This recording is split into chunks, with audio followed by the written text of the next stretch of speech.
Now to what was described today by Supreme Court Justice Samuel Alito as the most important criminal procedure case this court has taken on in decades. It involves the use of DNA, which has become a powerful tool in criminal cases, both to find the guilty and to free the innocent. But the big question before the court, can the police gather DNA samples from people who have not been convicted of any crime just to see if they might have committed a crime? Our report tonight from our Justice correspondent Pete Williams.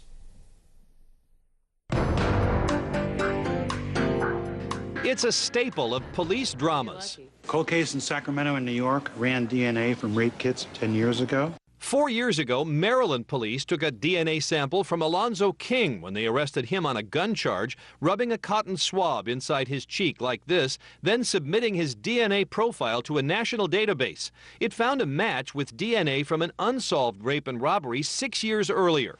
Every state now gathers DNA from anyone convicted of serious crimes. Half the states do it with people arrested, too, but defense lawyers say that's just fishing, with no grounds to think that some other crime was committed.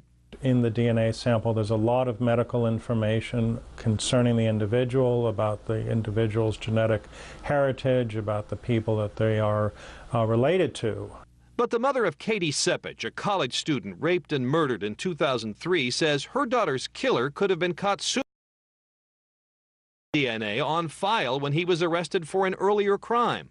We needed justice, and we needed to know what happened, and we had to wait for an additional 3 years for that.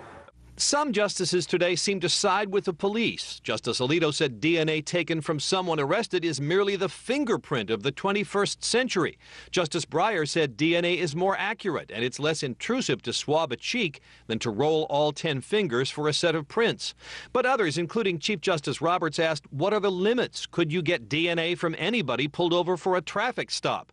And Justice Kagan asked, if police can use DNA to check for past crimes, can the state go search your house too? It's worth noting that all 50 states are in agreement about this case, and that's very unusual. They want the Supreme Court to uphold this expanded use of DNA testing. They say, Brian, that it helps solve crimes. Whole new set of challenges since our framers set out to decide on our freedoms. Pete Williams.